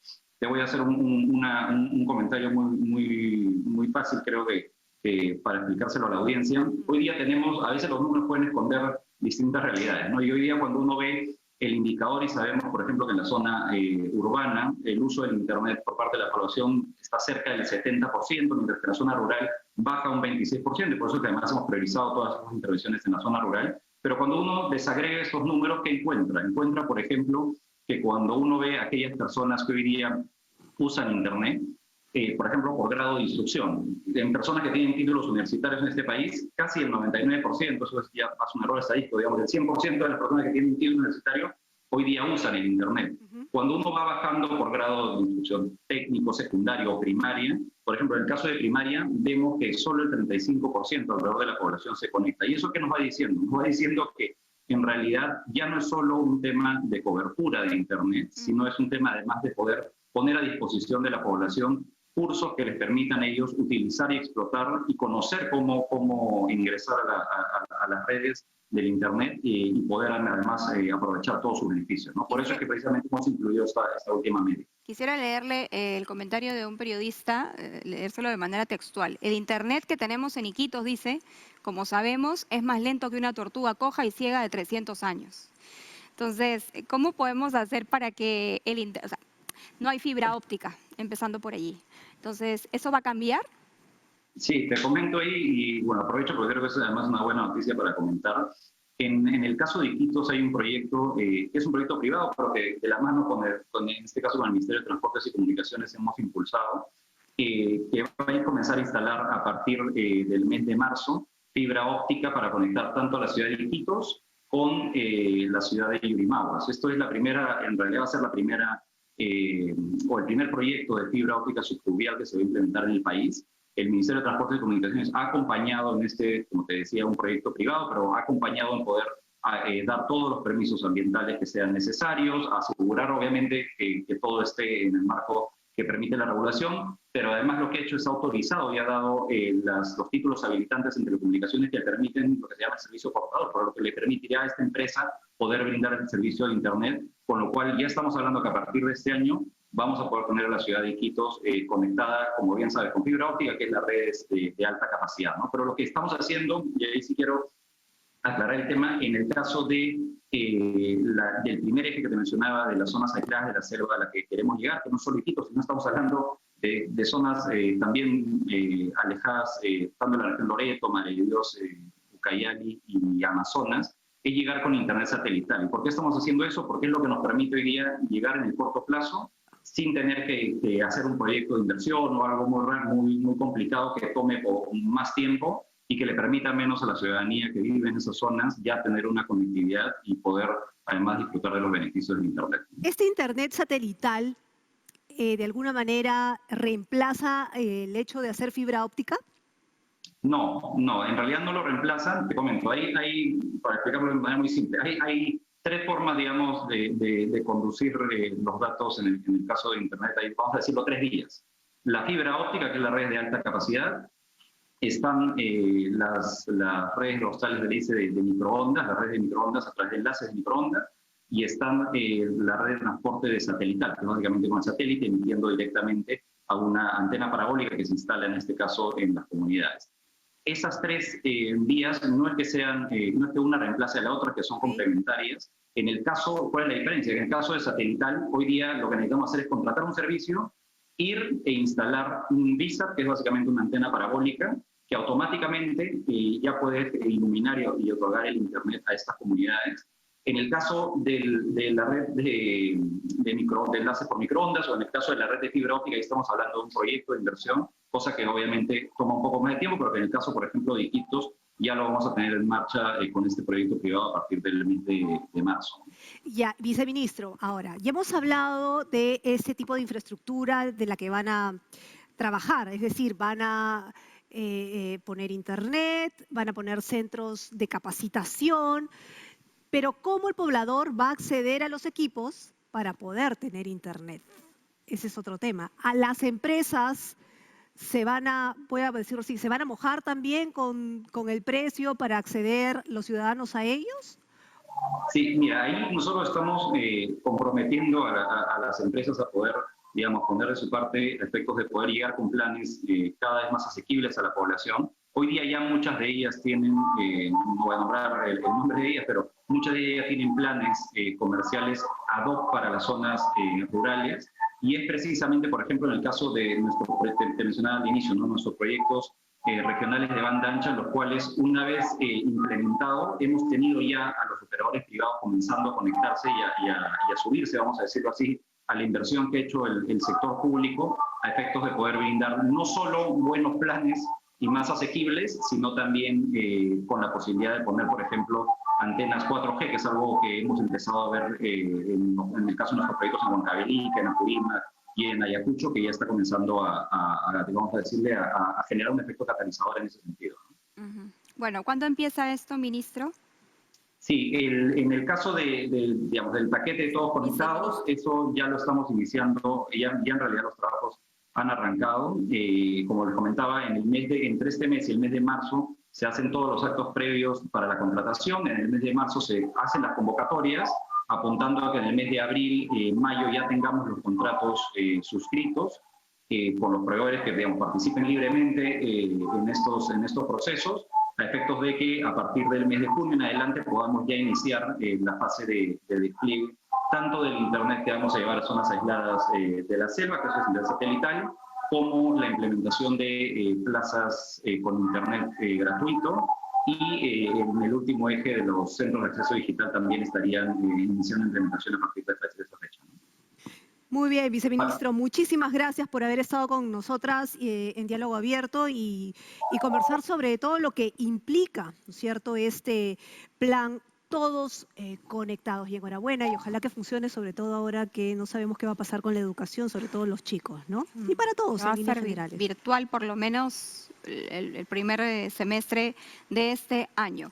Bien, muchas gracias. Vamos ahora a conversar, o vamos a la pausa, señor director. Vamos a la pausa. pausa. Pero vamos a regresar con Carlos Neuhaus, secretario técnico del Grupo de Apoyo del Proceso de Vacunación contra la COVID-19. Ya saben, si usted desea alguna pregunta, hacérnosla llegar, lo puede hacer a través del Twitter, tanto de Nacional como de TV Perú. Regresamos después de la pausa con ello.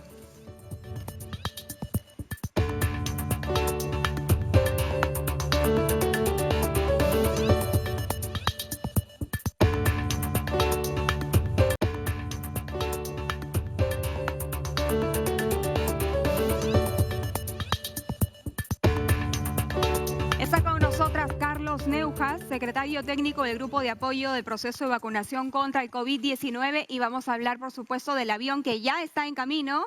Aterriza mañana, primero va por París. Ya llegó a París y desde mañana sale rumbo a Lima trayendo este primer lote de vacunas Sinopharm. Buenos días, señor Neuhaus, bienvenido. ¿Qué tal? ¿Qué tal? Buenos días. Aquí estamos. Ya efectivamente ya llegó a París. Me han enviado una foto desde París, así que reconfirmo que ya llegó. Bueno, ¿qué pasó con el tema de las vacunas? ¿Por qué? No, nada, parece una novela venezolana. Pero a ver, ¿qué pasó? Cuéntenos un poco. No, mire, es muy clarito. Cuando nos dieron la proforma del vuelo, ¿no? Inicialmente estaba considerado KLM. Claro. ¿No? ¿Y qué sucedió? KLM tuvo un problema de no sé qué índole en China, que suspendió sus vuelos en China, ¿no? Pero eso no tuvo ningún efecto al final, porque inmediatamente ya DHL, que es la empresa que se había contratado para hacer el transporte, inmediatamente cerró con Air France, y que además es el mismo grupo accionariado de KLM. Y inmediatamente ya las vacunas están viniendo a Lima.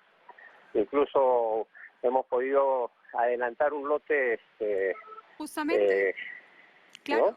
Porque estaba previsto para el 9, ¿no? Me parece. Sí. El 9, sin embargo, está llegando antes, claro, un primer lote, pero luego se completa. Cuéntenos, por favor. Se presentó la oportunidad y bueno, el DHL, en coordinación con el equipo aquí en Lima y la embajada peruana en París, en Beijing, que ha tenido una extraordinaria labor, ya se embarcó, ya está camino para Lima. Entonces, llega a Lima, sale de París, llega a Lima y cuéntenos, por favor, el paso a paso que va a seguir ese primer lote de vacunas de Sinopharm. Bueno, en principio, llega el domingo a las 7:45 de la noche, ¿no? Desembarca, pasa por aduanas, que está en el almacén de Talma, y ahí se verifica la carga, se ve en qué condiciones ha llegado, ¿no? Porque estos vienen en unos contenedores especiales que están enchufados a la electricidad del avión, lo que le permite mantener la temperatura, que no es una temperatura pues complicada. Y de ahí van al almacén de Cenares, que no queda muy lejos del aeropuerto, ¿no? Me imagino que al día siguiente ya se procesa, se empaqueta la carga, o sea, las vacunas, y se empieza, probablemente a partir del martes, se empieza a distribuir, ¿no? Claro, pero ¿cuál es el cronograma? De alguna manera, porque según lo que estoy leyendo aquí en la República, es que estas 300.000 dosis de Sinopharm van para el personal de las UCI. Exacto, va para toda la gente que está relacionado con las UCI. Quiere decir, desde que limpia las habitaciones, los que cambian las sábanas, los que tratan a los enfermos, los que los levantan, los enfermeros, los médicos, ¿no? Todo ser humano que esté directamente involucrado con las UCI en las zonas más rojas del país, ¿no? Hablando desde el punto de vista sanitario, ¿no? Son los primeros que se les va a atender, ¿no? ¿De cuánto personal estamos hablando? Ese personal que está involucrado en las UCI, en las zonas rojas del Perú. Bueno, el número exacto lo tiene el Ministerio de Salud, ¿no? Que es el que es ya prácticamente debe tener ya terminado el padrón, ¿no? Y ya tienen las ubicaciones, o sea, esto sale a todo el país con apoyo de las Fuerzas Armadas, ¿no?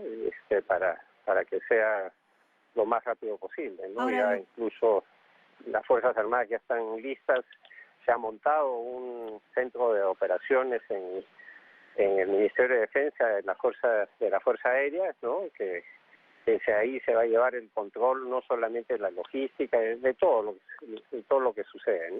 Ahora, cuando se habla de 300.000 dosis, se está hablando de las 2 dosis que van a recibir. Exacto. O sea, son 150.000 personas, ¿no? Las que en principio van a ser atendidas, ¿no? Siempre se calcula una cantidad de gente adicional porque de repente pues algunos no se presentan a ser vacunados, qué sé yo, tuvieron COVID y dicen yo ya estoy con las defensas, se vacune otra persona, ¿no? Y ahí puede haber también una merma, ¿no? En el camino, algún frasco que se rompa, bueno, las cosas que siempre suceden, ¿no? Claro. Que eso está calculado en un 10%. Y eso es para atender pues de prioridad a los que están digamos en la primera línea de defensa, llamémosle así, ¿no? Ahora, con estas nuevas variantes y rebrotes, ¿es excluyente? Es decir, una persona que trabaja en un área UCI que ya le dio COVID, efectivamente puede decir, no, yo no me vacuno porque ya me dio, o necesariamente tiene que pasar por la Mire, inmunización. eso ya corresponde al campo de la medicina, digamos, ¿no? Son los médicos los que van a decidir, ¿no? Entonces, para eso el Ministerio de Salud, que esa es su especialidad, pues ellos van a... esos criterios ya son... corresponden a los expertos. Ok, ¿no? y el segundo lote, señor Neuhaus, llega el 14 de febrero. Esos son los acuerdos tomados y así esperamos que llegue. No, espero que así sea, ¿no? No, de la información que tenemos, y era incluso al inicio nos dijeron sale todo en el 13 de febrero de China.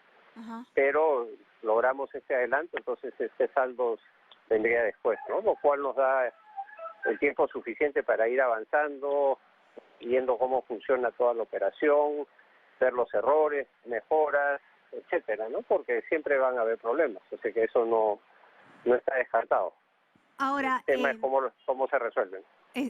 Este primer lote va a servir para, como usted menciona, vacunar al personal de las UCI, aunque se necesitan 500.000. Va a quedar ahí un saltito. Bueno, ya con el siguiente lote, que no va a ser en mucho tiempo, ¿no? Se debe empalmar, ¿no? Okay. Ahora también está coordinando cómo va a ser la entrega de las vacunas que ha anunciado COVAX Facility, la Organización Mundial de la Salud. Eso ya lo va a hacer Senaris, ¿no? Que es la entidad del gobierno encargada de eso, pero el grupo de apoyo, llamemos así, está listo para dar la mano apenas se pueda, ¿no? Hay gente que todavía no le queda claro cuál es la labor específica del grupo de apoyo, básicamente cuál es el trabajo en estos momentos, porque, digamos, hay distintos grupos de vacunas, ¿no? Hay COVAX Facility, está... Bueno, el grupo de apoyo está, digamos, constituido en la PCM, ¿no? Y es un grupo para, como se dice, respaldar al gobierno en todo esto.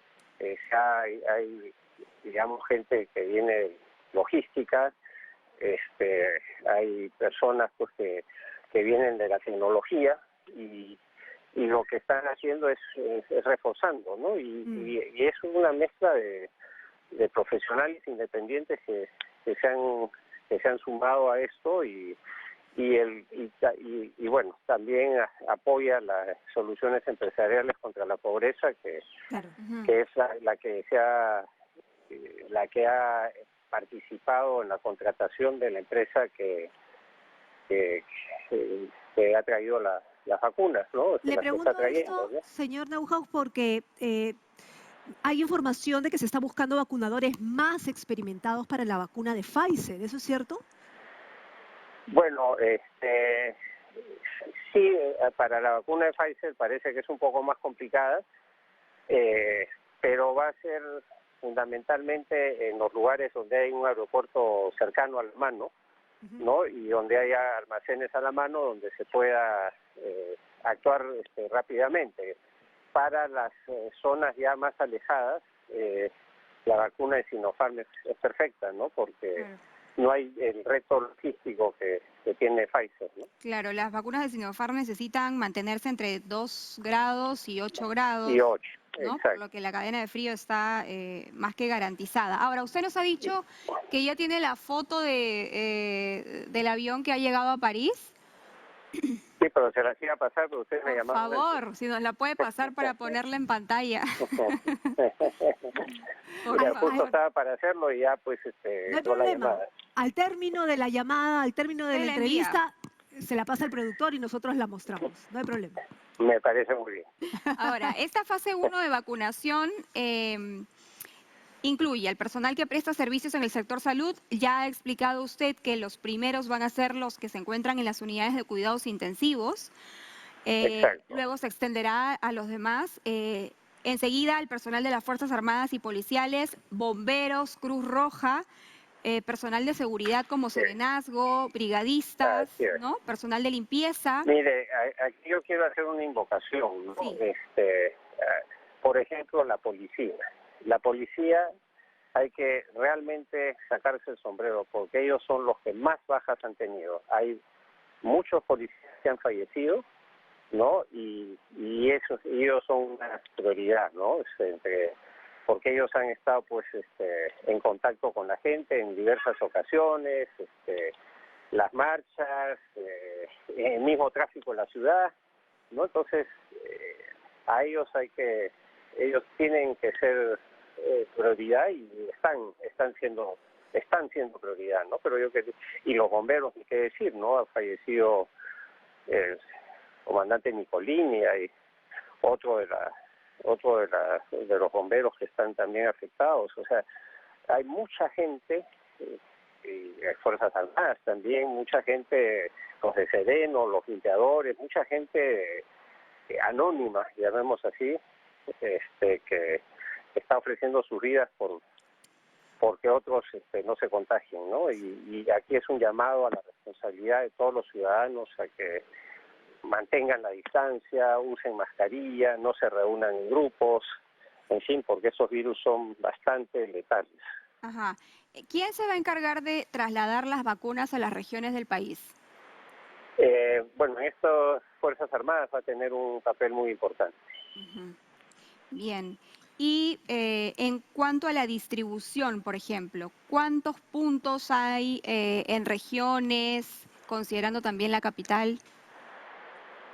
Mire, no tengo el número exacto, porque o sea, ya se tiene una georreferenciación de todos los puntos.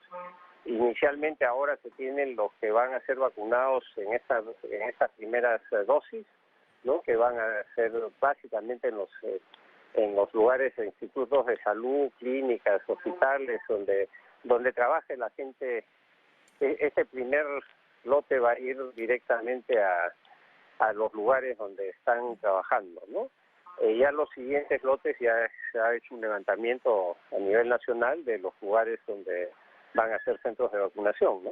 Muy bien. Muchísimas gracias, señor Neuhaus, por haber estado con nosotras y habernos contado un poquito sobre cómo se va a distribuir, cómo va a funcionar el tema de la vacunación y, por supuesto, seguramente, y lo vamos a comprometer a seguir conversando con nosotras porque falta que lleguen más y cómo se van a distribuir.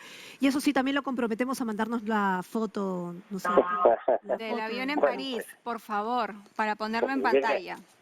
Okay. Va a venir en cigüeña la vacuna. Muchísimas gracias. Hasta luego. Okay. Bien, ha sido Carlos Neuhaus. Gracias, muy amable, conversando con nosotras esta mañana sobre, bueno, todo el protocolo a seguir ahora que ya finalmente llega un primer lote y abre la puerta pues de todo este proceso de inmunización grande al que se va a enfrentar nuestro país a partir del martes o miércoles de esta semana. Ojo que la vacuna de Sinopharm, y es lo que nos decía el doctor Málaga más temprano, es una vacuna bastante amplia, ¿no? Es un virus inactivo y cubre una gran gama de posibilidades, más que las orientadas, por ejemplo, hacia una parte del genoma del virus, lo que nos hace pensar que puede ser una vacuna mucho más resistente a las nuevas variantes.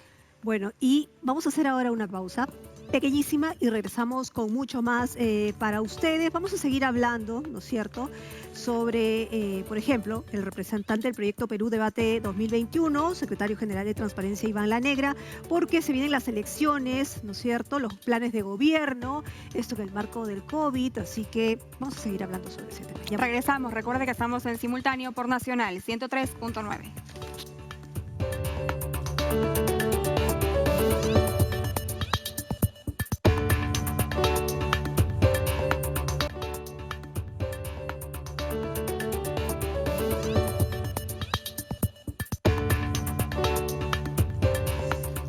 Muy bien, seguimos en Diálogo Abierto por Nacional y TV Perú. Vamos a conversar, como les mencionábamos, sobre ya la campaña electoral que está pues calentándose, si es que se está calentando, digámoslo así. Señor Lanegra, ¿cómo está? Muy buenos días. Estamos con Iván Lanegra, representante del Proyecto Perú Debate 2021, secretario general de Transparencia. Así es, le damos la bienvenida. Y le pedimos por favor, sí, le pedimos por favor que nos espere unos minutitos porque tenemos un enlace en vivo con nuestra compañera Carla Ciesa, quien nos cuenta dónde está y qué está sucediendo a las 9 de la mañana con 26 minutos. Carla. Buenos días. Buenos días, muchas gracias por el pase. Yo me encuentro exactamente en la de Pincre de Villa María del Triunfo, donde la Policía Nacional en un operativo ha logrado la captura de 9 sujetos pertenecientes a la banda criminal denominada Los Malditos del Sinaí. Estos sujetos se dedicaban pues a las personas, a usarlas, a estafarlas con venta de terrenos y luego, posteriormente, pues las amenazaban. Me encuentro justamente con el general Angulo, jefe de la región Policial Lima, para que nos dé más detalles. General, bienvenido a TV Perú, estamos en un enlace en vivo. Estos 9 sujetos, ¿qué modalidad empleaban exactamente? Bienvenido. Buenos días. Este es un resultado de una respuesta operativa que ha hecho la de PINCRI de cada esta jurisdicción de Villa María del Triunfo frente a estas organizaciones criminales que prácticamente están timando, estafando, amenazando, coaccionando y extorsionando a nuestros ciudadanos. Esta es una zona periférica de la ciudad, estamos en la Villa María del Triunfo. ¿Cómo operaban? ¿Perdón? ¿Cómo operaban? Bueno, hay terrenos que usted puede apreciar que están plasmados en estos planos y que son propiedad del Estado. Ellos supuestamente, entre comillas, lotizan esos terrenos y hacen que las personas les puedan vender, ¿no? Por un promedio de 5.000 a 10.000 soles por lote. Las personas llegan a sus supuestos lotes, ponen sus esteras, ponen sus viviendas precarias y posteriormente generan una asociación, entre comillas, ¿no? Entonces, mensualmente ya les comienzan a cobrar no solamente el pago del terreno, sino también temas de su propia seguridad, de temas de la base legal, de la gestión de los servicios básicos. Entonces, como estamos con ciudadanos que con mucha escasez de recursos económicos, ¿no? Sobre todo en esta situación, como no quieren pagar, entonces pasan a la parte coercitiva, pasan a la amenaza, a la violencia, a la conducta criminal. Y por ello que ellos tienen todo esto, es un arsenal prácticamente de armamento. Así son armas de fuego que pueden causar la muerte de los ciudadanos. Con este tipo de armamento, obviamente coaccionan, amenazan, someten a nuestros ciudadanos con la promesa de que ya no van a tener el terreno. ¿Qué tipo de armas se forman? Bueno, mire, esta es una escopeta retrocarga de calibre 12. Acá tenemos revólveres y tenemos también una pistola que usted puede apreciar acá. Son pistolas 9 milímetros Parabellum, solamente de uso militar policial, ¿no? Y con quien esgrimen este tipo de armamentos, de tal manera que generan mucho miedo, mucho temor a los ciudadanos. Es por ello que justamente el día de ayer, luego de un paciente trabajo de inteligencia, se ha logrado detener a 9 de ellos, porque estaban justamente en una reunión, ¿no? Porque ellos saben de que tampoco no pueden estar abiertamente mostrándose porque posiblemente pueden ser capturados. Bien, general, nosotros calificamos realmente su labor y justamente ya partiendo del tema del COVID, que tanto daño está haciendo en nuestro país, ya por fin mañana viene el primer grupo de vacunas. ¿Cómo va a ser el despliegue policial? Por favor, si nos pudiera dar detalles sobre ese tema tan importante. Mañana domingo por fin todo los peruanos esperábamos. Hoy día a las 12 del día el comando de la Policía Nacional estará en las instalaciones de la Policía Aérea. Esto queda al costado de la empresa Talma, donde justamente van a estar los containers con el primer lote de vacunas. De tal manera que los detalles se darán a esa hora, ¿no? A través hay todo un comando operativo que se ha organizado también con las Fuerzas Armadas para poder ver el tema de la seguridad del traslado de el primer lote de vacunas. ¿Pero un aproximado quizás de cuántos policías? ¿No? Sí, hoy día a las 12 del día se va a efectuar esta información. Yo no podría darle porque es una disposición de mi comando. Entonces, al mediodía usted estaría brindando más detalles. Al mediodía en las instalaciones de la Policía Aérea, en la avenida Fosa y al costado de la empresa Talma. Finalmente, ya para cerrar, un mensaje a toda la población, a la responsabilidad ciudadana, más que todo para enfrentar esta segunda ola que atravesamos. Así es. Mire, este es un camino bastante complicado, que no sabemos en qué parte de él estamos, ni siquiera ni a la mitad, porque estamos en una segunda ola. Es un poco difícil, pero bueno, hay que abrigar la esperanza de que esta situación con la vacuna se tenga que minimizar ya los riesgos para nuestros ciudadanos. Muy bien, muchísimas gracias, general. Esta es la información desde la de PINCRI de Villa María del Triunfo. Adelante, continúan estudios. Muchas gracias, Carla. Vamos a estar atentos y atentas a esa conferencia que se va a brindar hoy a las 12 del día para saber cómo va a ser esta cadena de seguridad que va a resguardar las vacunas de Sinopharm que llegan mañana, aterrizan mañana a las 7:45 de la noche en suelo peruano. Así es, parece ser que va a haber una ceremonia, ¿no es cierto? Todo un tema. Un protocolo, ¿no? Un protocolo y seguramente lo va a ver usted en vivo, obviamente por TV Perú. Pero vamos a pasar ya al tema que nos trae acá. Ya habíamos presentado, ¿no es cierto?, a nuestro invitado. Le agradecemos la paciencia, por supuesto, a Iván La Negra, representante del Proyecto Perú Debate 2021, secretario general de Transparencia además. Vamos a hablar sobre los planes de gobierno, las elecciones, en fin. Bienvenido. Gracias, Carla. ¿Cómo están? ¿Qué tal? Bueno, en el marco del proyecto del Perú Debate 2021, las propuestas hacia un mejor gobierno, los especialistas han presentado planteamientos de políticas públicas a fin de fortalecer los planes del gobierno de los partidos políticos. Esto, digamos, en teoría. En la práctica, ¿cómo se va a realizar? Pues, en primer lugar, decirles que el proyecto Perú Debate 2021 es uno organizado por 6 instituciones, ¿no? Además de transparencia, está el CIES, se encuentra la Universidad Católica, la Universidad del Pacífico, IDEA Internacional y el IEP. Y nosotros hemos producido en conjunto 20 documentos de política, ¿no? Que además están ordenados en 4 ejes, en temas de reforma del Estado y gestión pública, en temas vinculados con políticas sociales, temas vinculados con desarrollo productivo y empleo y desarrollo y ambiente. Ahora, estas propuestas tienen varios objetivos, ¿no? La primera de ellas es pues, ayudar al trabajo de preparación de los planes de gobierno. Y eso, como ustedes saben, estos planes ya han sido presentados, pero desde luego esta es una versión siempre perfectible. Y estos documentos buscan pues, contribuir a que los candidatos, los partidos tengan más insumos para el desarrollo de sus propuestas en esta campaña electoral. Pero también constituye un insumo para los futuros gobernantes o parlamentarios, en la medida que contiene una agenda tanto de trabajo ejecutivo como en el Parlamento para los próximos 5 años. Y en este punto ya venimos reuniéndonos con algunos partidos políticos a fin de presentarles estas propuestas. Desde luego están todos ellos invitados, aquellos que estén interesados en conocer más a fondo algunos de los documentos que estamos y que hemos elaborado, pues muy gustoso de poder presentarles esta información y estas propuestas. Señor La Negra, y de los partidos o movimientos políticos con los que se han reunido, digámoslo así, ¿ustedes han podido observar que su propuesta de gobierno es coherente? Es decir, ¿es aplicable a la realidad de nuestro país? Porque, claro, a veces se habla de que sí, que se ha presentado una propuesta de gobierno, pero lo que nos hemos dado cuenta a través de los años es que a veces esas propuestas no son coherentes o no se cumplen o son inviables. Son inviables, claro. Sí, nuestra propuesta no ha consistido en una evaluación de los planes de gobierno presentados, eso no es parte de Perú Debate 2021, nosotros más bien planteamos insumos para esto. Sin embargo, desde transparencia, y aquí un poco cambio de sombrero, ¿no? Sí hemos hecho ya una revisión, ¿no? General de estos planes, ¿no? Y es evidente que hay una diferencia de calidad en los mismos, ¿no? Hay algunos en los cuales pues se nota un mayor trabajo técnico en el desarrollo de los contenidos, otros en los cuales, como usted señala, hay falencias, ¿no? Inclusive hemos encontrado información inclusive errada, ¿no?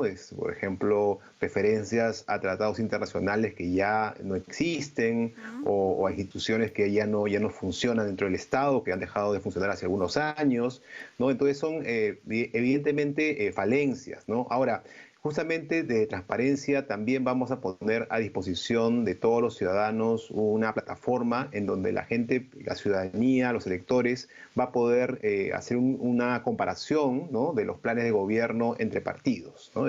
Pero desde luego, desde Perú Debate queremos contribuir a que más allá de estas falencias, las autoridades cuando lleguen al gobierno tengan insumos en los cuales apoyarse, porque como bien señala, si la propuesta no tiene una base sólida, técnica, pues es muy difícil de implementar, ¿no? Entonces podemos caer incluso en el campo de la demagogia cuando se plantean cosas que son imposibles de cumplir.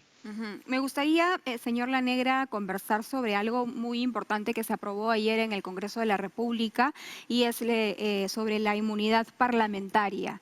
Me gustaría que lo explique, que sea mucho más preciso para que la gente lo comprenda, qué es exactamente lo que se ha aprobado el día de ayer. Leo por aquí, por ejemplo, si el delito se cometió antes de asumir el mandato congresal, es competente el juez penal ordinario. Pero si es un delito común cometido durante el mandato congresal, es competente la Corte Suprema. Sí, a ver, vamos a explicar eso. En primer lugar, desde transparencia estamos muy satisfechos de que finalmente el Congreso, y hoy ya se ha hecho pues ley, porque se ha aprobado la reforma a través de la publicación en El Peruano, ¿no? Estamos muy contentos de que esto pues finalmente se haya concretado. Ahora, hay que entender efectivamente los cambios, ¿no? ¿Qué cosa decía el texto anterior, el texto que ya pues va a dejar de existir, ¿no? Que cuando un congresista llegaba asumía su cargo, pues se establecía una figura de inmunidad parlamentaria por la cual no podían ser procesados ni presos sin una autorización previa del Congreso. ¿Ok? Entonces, si alguien, por ejemplo, llegaba con algún tipo de proceso, pues ese proceso, digamos, en principio continuaba, pero luego si había que establecer alguna medida restrictiva, tenía que antes haber una autorización del Parlamento.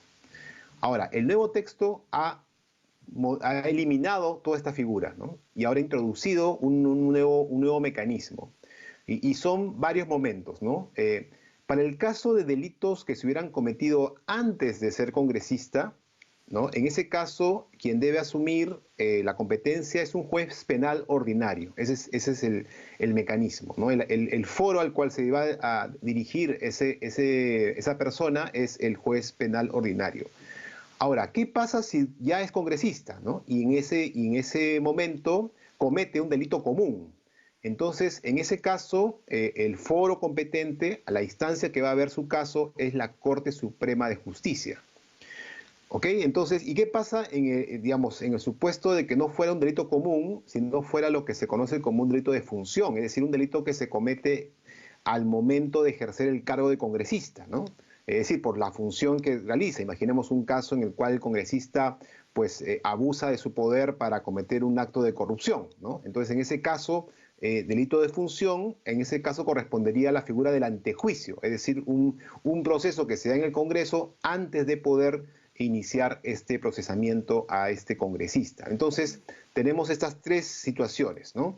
Y esto, como digo, elimina esta figura que existía hasta el texto que se acaba de cambiar, que es esta figura de la revisión previa del Parlamento, ¿no? Que esto ya queda de lado y ahora tenemos esta figura de foros especiales por los cuales pues asume competencia en caso de delitos comunes. Claro, si el Congreso no lo aprobaba o la comisión permanente, el congresista no podía ser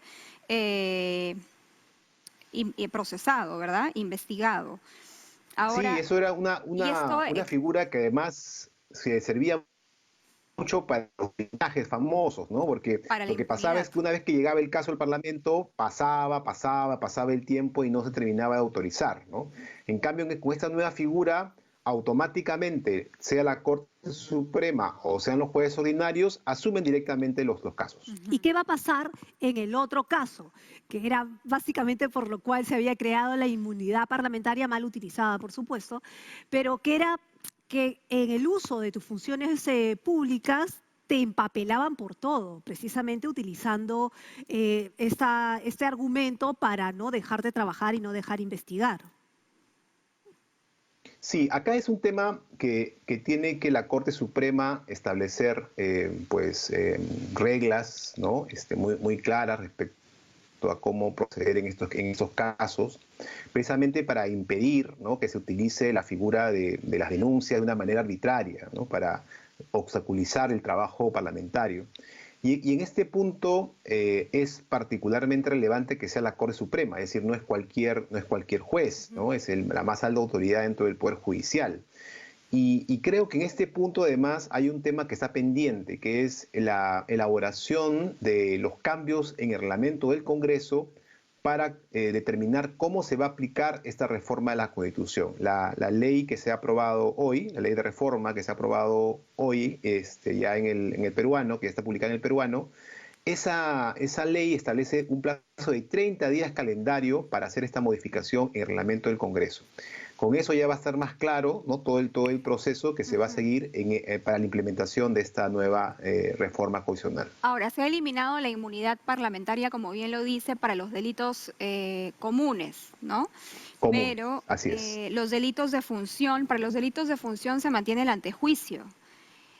Así es. Entonces quisiera que hagamos una diferencia, primero entre delitos comunes y delitos de función, y en segundo lugar, si es que se mantenga esta figura de antejuicio para los delitos de función, favorece todavía la impunidad. Sí, imaginemos que un congresista, ¿no?, de una manera pues negligente o inclusive en algunos casos pues ya de dolo eventual, ¿no?, maneja pues en estado de ebriedad, ¿no?, y mata a una persona. Entonces, es un delito común, no es un delito que se comete en el ejercicio de una función, ¿no?, congresal me refiero. Entonces, ese delito va directamente al Congreso, a la Corte Suprema de Justicia. Esa es la institución responsable de iniciar, ¿no?, el procesamiento por ese tipo de delito. Ahora, imaginemos otro segundo caso, ¿no? Imaginemos de que lo que se descubre es que un congresista está pues ofreciendo sus, entre comillas, servicios para promover obras a cambio de una coima, ¿no? En ese caso, eso es un delito de función. En ese caso, lo que correspondería es que si se encuentra, pues, evidentemente la evidencia de la comisión de ese delito, antes de poder procesarlo, tiene que pasar por el antejuicio que se estableció en la Constitución. Ahora, y lo más importante, ¿este cambio en la Constitución es válido para estas elecciones? Es válido inclusive para estos congresistas. Esto es muy importante, porque esta es una reforma de aplicación inmediata. Es decir, una vez que ya esté esta norma, pues con el cambio en el reglamento del Congreso, ya se aplica inmediatamente, ¿no? Porque no estamos hablando aquí de una norma electoral, sino estamos hablando aquí de una regulación de las competencias y prerrogativas de los congresistas. Entonces, una vez que hace el cambio, se aplica inmediatamente. Entonces, se aplica a los actuales congresistas y, desde luego, también a los futuros parlamentarios que lleguen después de las elecciones. No hay riesgo de bloqueo por parte de sus bancadas de proteger. Estamos hablando de caso Alarcón. Hay varios casos en este Congreso. Sí, hay una cosa que pueden establecer, y por eso hay que estar muy atento a lo que señale el reglamento del Congreso, es que podrían establecer, por ejemplo, una regulación que indique que aquello que ya está en camino en la Comisión de Inmunidad Parlamentaria, ¿no? Eso va a continuar hasta que acabe. Por ejemplo, podrían decir eso, ¿no? Entonces, eso, claro, haría que los que ya están, digamos, en este momento siendo atendidos a través de este mecanismo, continuarían, ¿no? A través de este tipo de proceso. Desde mi punto de vista, este es un caso un poco complejo, ¿no? Porque uno podría decir, claro, si ya el proceso de inmunidad ya empezó y ya está en ese camino, estarías haciendo sería argumento, una suerte de aplicación retroactiva, ¿no? de esta disposición. Podría tener cierto sentido, pero mi impresión es que también podrían tranquilamente señalar que no. O sea, una vez ya eliminado este mecanismo, la aplicación es inmediata, ¿no? Porque esto es un tema excepcional que se daba a los congresistas, este tema de la inmunidad parlamentaria, y que al desaparecer, pues sencillamente ya debería seguirse el camino que establece el nuevo texto constitucional, es decir, en el caso de delitos que se cometieron antes del mandato, pues directamente enviar esto por el camino del juez penal ordinario. ¿Y qué pasa, justamente para profundizar en el tema, qué pasa con los candidatos al Congreso que en ese momento tienen investigaciones en curso? Caso Luna Gálvez, por ejemplo, o caso Martín Vizcarra, que está todavía en una etapa preliminar. En ese caso se aplicaría, ¿no? Esta disposición que señala que la comisión de delitos antes de asumir el mandato es competencia del juez penal ordinario. Por lo tanto, pues sencillamente sus casos continuarían sin ningún tipo de obstáculo, ¿no? Ya no podría haber ya ningún tipo de acción del Congreso que pudiera limitar la acción del juez penal. Listo, señor Lanegra. Muchas gracias por conversar con nosotras esta mañana. Ha sido Iván Lanegra, representante del proyecto Perú Debate 2021 y además secretario general de Transparencia. Transparencia es lo que queremos todos de los candidatos que se presentan para gobernar nuestro país. Pausa, Carla. Sí, y regresamos para hablar ya sobre justicia en tiempos de pandemia. Atención para los casos de familia. Volvemos.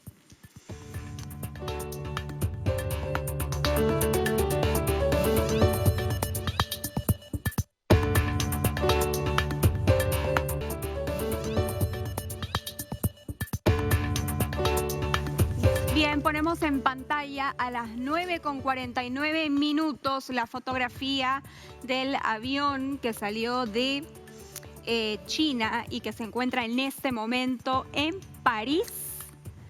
Nuestras vacunas. Ahí está el primer lote de vacunas de Sinopharm que el día de mañana van a aterrizar en suelo peruano. Están llegando en un avión de Air France. Y esta es la fotografía, exactamente, que confirma que ya están en camino, en cuestión de horas. Entonces, llegará el primer container, 7 de la noche con 45 es la hora aproximada en la que mañana aterriza este avión de Air France, el vuelo AF201. El avión es un Boeing 773-28 y aquí por supuesto hay gran expectativa porque ya se empiece este proceso de vacunación, Carla, que en América Latina, América del Sur, estamos empezando un poquito tarde, un ¿no? poquito tarde, pero estamos empezando. Hay que recordar que Chile fue el primer país en recibir vacunas y el primero en América del Sur en desarrollar ese proceso de inmunización con éxito. Bueno, está en Charles de Gaulle, ¿no es cierto? En el aeropuerto de Francia. Y bueno, esta foto, recordar que es la promesa cumplida de Carlos Neuhaus, que nos la ha mandado justamente. Una foto exclusiva y mañana habrá una ceremonia de recepción que asistirán, donde asistirán las más altas autoridades del país, por supuesto, pero la expectativa es porque ya empiece la vacunación. Pero ya recordemos que el personal de las unidades de cuidados intensivos van a ser los primeros o el primero en ser inoculado y luego continuará con el personal médico que falte y luego la policía, las Fuerzas Armadas, bomberos, Cruz Roja, miembros de mesa. Ya que hablamos de foto, vamos a dejar un ratito al avión, a las vacunas que ya están en camino, y nos vamos de inmediato a esta denuncia que nos han hecho llegar los vecinos de la avenida Wilson. 9990. Imagínate que te vas a dormir y te despiertas y tu fachada amanece así. La cuadra 9 de la avenida Wilson. Ellos están denunciando, por supuesto, contaminación visual. ¿Qué ha pasado? Durante el toque de queda, se fueron a dormir tranquilos. Algunas personas llegaron, colocaron toda esta propaganda electoral en todo el primer piso y la fachada de su edificio. Esto no sé si está permitido, la verdad. Bueno, tienen que pedir permiso, ¿no? Sí. Y nadie les comunicó nada. Ahora, mira, es de Podemos, señores de Podemos, por si acaso, eso está prohibido, ¿no? Y es el candidato número 13 al Congreso. No puedo ver exactamente el nombre. Es el señor Luis Hurtado. Y también tiene la fotografía del candidato a la presidencia, Daniel Urresti. Claro, ahí está. Señor Hurtado, candidato al Congreso, por favor, tiene que pedir permiso, conversar con los vecinos, porque no creo que a alguien le guste despertar con su fachada de esta manera, ¿no? A ver, además, si ustedes mismos van en contra de las leyes, ¿cómo pretenden que se les crea y voten por ustedes? Hay que ser coherentes también, ¿no? Estamos en campaña. Son tiempos difíciles, pero hay que respetarnos todos también, ¿no? Así es, no se trata de eso. La calle es espacio público, pero tiene límites, ¿verdad? Y hay que respetar esos límites. Es propiedad privada. Exactamente. Muy bien, vamos a dejar este tema y vamos ya con nuestra última entrevista, ¿no, Perla? Vamos a conversar con Fiorella Jaimes, quien es abogada de familia. Vamos a hablar de justicia en tiempos de pandemia. Si de por sí ya la justicia en nuestro país es recontra lenta. Ahora con la pandemia algunos procesos son todavía más lentos, la carga procesal, que los juzgados no estén digitalizados, en fin. Vamos a conversar con ella sobre temas de familia, denuncias por alimentos, temas de divorcio. Buenos días, señora Jaimes, bienvenida. ¿Qué tal? Muy buenos días. Bueno, muy buenos días, Carla y Perla, y muy buenos días también a sus televidentes. Bueno, ¿cuáles son los temas de familia más frecuentes en esta pandemia? Bueno, yo creo que siempre, pero en esta pandemia que se han visto más trabados, digamos, en el sistema de justicia. La pensión de alimentos. ¿Qué pasa con la pensión de alimentos? Supongo que, bueno, lo que hemos sabido también por denuncias es que algunos padres dicen, no puedo cumplir con la pensión de alimentos porque me he quedado sin trabajo. ¿Esa es una justificación válida para que una criatura deje de recibir esa pensión? No, no hay justificación porque para ello se recomienda que primero debemos invitar a la otra parte, al padre que va a pasar la pensión de alimentos, a una conciliación antes de ir a una vía judicial por el tiempo y por el costo, ¿no? Y en esta conciliación no solo vamos a ver la pensión de alimentos, sino también podemos ver sobre la tenencia y el régimen de visitas. Así ya habría tranquilidad, ¿no?, por los niños. ¿Qué Pero pasa en si no caso, se llega a un acuerdo? así es, en caso no se llegue a un acuerdo, nos van a otorgar un acta de no acuerdo. Y con esta acta yo voy a interponer mi demanda de alimentos para que ya mi niño tenga una pensión de forma inmediata. Mi recomendación a todas las madres de familia es de que cuando soliciten en su demanda la pensión de alimentos junto con los requisitos básicos como partida de nacimiento, las boletas de gastos, certificados de estudios, entre otros que puedan acreditar la necesidad del menor, también soliciten una asignación anticipada. Esta asignación anticipada es una medida cautelar que le va a permitir tener una pensión provisional hasta que el juez pueda dar una sentencia, ¿no? Entonces ya con ello vamos a tener mucho más vamos a tener mucho más tranquilidad porque ya igual el niño va a tener una pensión para poder cubrir sus necesidades básicas. Ahora, ¿cuánto tiempo tarda, doctora? Porque suena bien lo que nos está diciendo, es lo justo, ¿no es cierto?, tener una medida cautelar mientras el proceso judicial se desarrolla, pero incluso estas medidas cautelares, interponer estos recursos, ¿cuánto tiempo actualmente en pandemia está tardando? Sí, está tardando porque ahora todo está sistematizado. La mesa de partes también es de manera virtual, pero los jueces no están admitiendo las demandas en el corto plazo. Se hace la revisión ante el sistema porque existe un sistema para poder consultar cómo va el expediente y no están actualizando los autos admisorios, ¿no? Entonces, ellos siguen retrasando porque recordemos que no solo es la admisión de una demanda, sino también hay que notificar a la otra parte para que empiece a cumplir con ya con la pensión. Claro, y todo Entonces, tiene plazos, ¿no? Y generalmente los plazos son largos también. Ahora, sí, un aproximado entre 9 meses ya podríamos tener una sentencia en primera instancia. Y como es un proceso que también existe en la segunda instancia, cualquiera de las partes que no está de acuerdo con la sentencia puede apelar y ello tomaría unos 6 meses más en una segunda instancia. ¿qué pasa con la tenencia y el régimen de visitas? Porque, claro, una cosa es la pensión de alimentos, pero la tenencia y el régimen de visitas es otra cosa, sobre todo cuando hay conflictos entre parejas o cuando hay antecedentes de violencia y alguna de las partes no quiere que la otra persona lo vaya a ver. Es decir, cuando hay problemas y conflictos. Bueno, cuando ya se presentan problemas, lo único que nos queda es ir a la vía judicial. Vamos a interponer una demanda para poder tener ya un régimen de visitas, porque sucede que lamentablemente, y esto no es llamar a la conciencia de las madres de familia, que porque no pasa la pensión de alimentos no le voy a dejar ver a mi hijo. Ello no debe ser. ¿Por qué? Porque recordemos que aquí es un derecho fundamental y vital para el menor. No estamos hablando de los padres ya terminaron una relación, pero los hijos son quienes se ven al final vulnerados ante esta situación. Por eso, padre que no se le permite poder ver a sus hijos y ahora por esta situación de pandemia, tampoco por una videollamada o por una llamada telefónica, es necesario que recurran ante la instancia judicial para solicitar ya su régimen de visitas y también es recomendable aquí presentar una medida cautelar.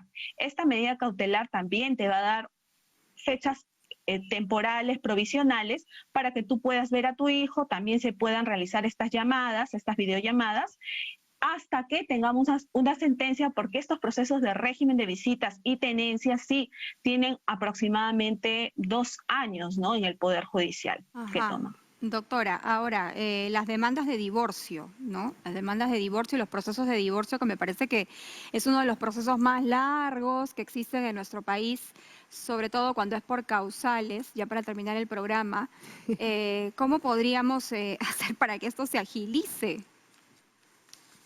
Bueno, siempre es recomendable estar haciendo seguimiento. Actualmente el Poder Judicial tiene un aplicativo que se llama el Juez Te Escucha. Si en caso ya se inició un proceso judicial y estamos viendo que está demorando demasiado tiempo, entonces vamos a requerir al juez entrevista, porque también se están dando las entrevistas de manera virtual en los horarios establecidos, que es en la mañana y en la tarde, ¿no? Entonces, ahora, por los temas de divorcio, actualmente tenemos de mutuo acuerdo y también cuando no hay un acuerdo que ya es a la vía judicial. Estos procesos sí pueden tomar hasta 4 años, porque también existe la doble instancia, es un proceso de conocimiento, entonces es por ello que se va a tomar mucho mayor tiempo, ¿no? Pero también recordemos que ahora existe el divorcio rápido por la municipalidad, por una notaría, o también de mutuo acuerdo ante el Poder Judicial. Gracias, doctora. Estaremos conversando sobre ese tema, específicamente sobre el tema del divorcio cuando no hay consenso, más adelante. Fiorella Jaimes, abogada de familia. Nosotros nos tenemos que irnos sin antes dejarles la fotito de la llegada. Bueno, no ha llegado todavía, pero ya llegará mañana, ¿cierto? De llegada a París, ¿no? Ya llegó a París. Al aeropuerto Charles de Gaulle en París. Ahí está el container que contiene el primer lote de vacunas de Sinopharm, 300.000 vacunas que aterrizan mañana en suelo peruano, 7:45 de la noche aproximadamente. Y vamos a comenzar así entre martes y miércoles de la semana que viene el proceso de vacunación en nuestro país, finalmente y felizmente. Nos han confirmado que el primero en vacunarse en este país será el presidente Sagasti. Y bueno, y el lote es específicamente para el personal de UCI, por lo menos este primer lote. En otros países también han empezado los presidentes, ¿no? Como, digamos, como dando el ejemplo de vacunación. Bien, muchas gracias por habernos acompañado. Esto ha sido Diálogo Abierto. Que tengan ustedes un buen fin de semana, cuídense mucho, por favor. No olviden utilizar mascarillas, nosotros las tenemos por aquí. Aquí estamos. Aquí. Yo con mi alcohol. A ver, un momentito. A ver, todo el trámite, ¿cierto? Pues es un trámite. Está. Hay que cuidarse. Ay, tenemos estos micros que son un poco complicados, pero bueno. Buen fin de semana. Nos vemos. Chao, chao.